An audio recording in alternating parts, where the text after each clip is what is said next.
ಒಂದು ದೇಶ ಒಂದು ಚುನಾವಣೆ ಮಸೂದೆ ಮಂಡನೆಯಾಗಿದೆ. ಲೋಕಸಭೆಯಲ್ಲಿ ಬಿಲ್ ಮಂಡಿಸಿದ್ದಾರೆ ಕಾನೂನು ಸಚಿವ. ಮೋದಿ ಸರ್ಕಾರದ ಮಹತ್ವಾಕಾಂಕ್ಷಿ ಯೋಜನೆ ಇದು. ಕಾನೂನು ಸಚಿವ Arjun Ram Meghwal one nation one election ಮಸೂದೆ ಮಂಡಿಸಿದ್ದಾರೆ. ಇದಕ್ಕೆ ಕಾಂಗ್ರೆಸ್ ವಿರೋಧ ವ್ಯಕ್ತಪಡಿಸಿದೆ. ಈ ಮಸೂದೆ ಪ್ರಜಾಪ್ರಭುತ್ವಕ್ಕೆ ವಿರುದ್ಧ, ಇದು ಒಕ್ಕೂಟ ವ್ಯವಸ್ಥೆಯ ವಿರೋಧಿ ಮಸೂದೆ ಅಂದಿದೆ ಕಾಂಗ್ರೆಸ್. ಮಸೂದೆ ಮಂಡನೆ ಸಂವಿಧಾನದ ಮೇಲಿನ ದಾಳಿ ಅಂತ ಕಾಂಗ್ರೆಸ್ ನಾಯಕ ಮನೀಶ್ ತಿವಾರಿ ಆಕ್ರೋಶ ಹೊರಹಾಕಿದ್ದಾರೆ. ಮಸೂದೆಗೆ ಕಾಂಗ್ರೆಸ್, ಎಸ್ಪಿ, ಟಿಎಂಸಿ तीव्र विरोध व्यक्तपಡಿಸಿವೆ. आवश्यक अभी सभी मामले इसमें शामिल हैं।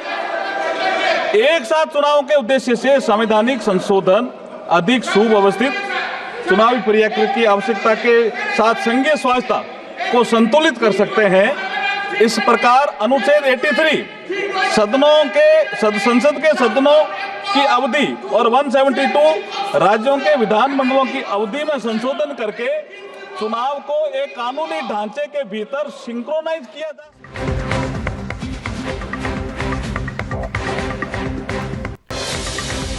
ಜಂಟಿ ಸಂಸದೀಯ ಸಮಿತಿಗೆ ಬಿಲ್ ವರ್ಗಾವಣೆ.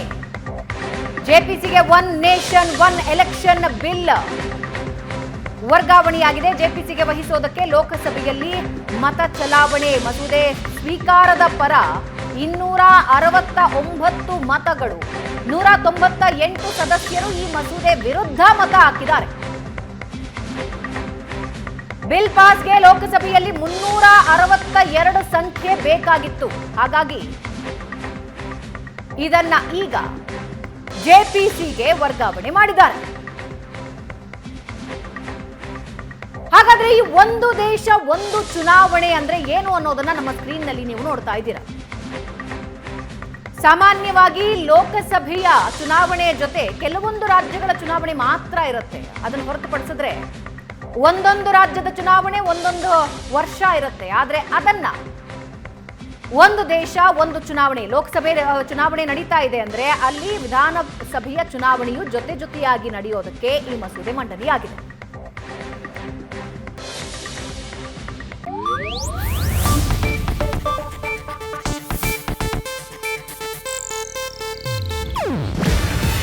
ಇದು ಏಷ್ಯಾನೆಟ್ ನ್ಯೂಸ್ ನೆಟ್ವರ್ಕ್ ಪ್ರಸ್ತುತಿ.